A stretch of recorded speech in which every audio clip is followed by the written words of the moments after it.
દાહોદ જિલ્લામાં મોટી ખરજ ગામ નજીક ગરબાડા દાહોદ હાઈવે પર દારૂની હેરાફેરી દરમિયાન એક મોટો અકસ્માત સર્જાયો હોવાનું સામે આવ્યું છે।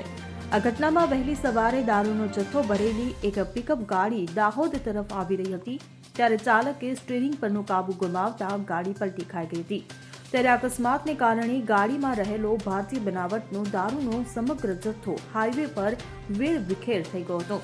આ ઘટનાની જાણ થતાં આસપાસના ગ્રામ્ય વિસ્તારના લોકો મોટી સંખ્યામાં ઘટના સ્થળે એકત્રિત થયા હતા। જે સ્થાનિકોએ તરત જ આ મામલે જિલ્લા ગ્રામ્ય પોલીસને જાણ કરતા પોલીસ કાફલો ઘટના સ્થળે દોડી આવી આગળની કાર્યવાહી હાથ ધરી હતી।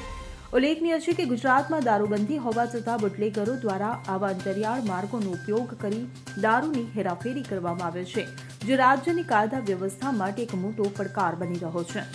Bureau report CN24 news. હવે જુઓ દેશ દુનિયાની તમામ ખબરો તમારી આંગળીના ટેરવે। ઉઠાવો મોબાઈલ અને Google Play Store પરથી ડાઉનલોડ કરો અમારી CN24 ન્યૂઝ મોબાઈલ એપ।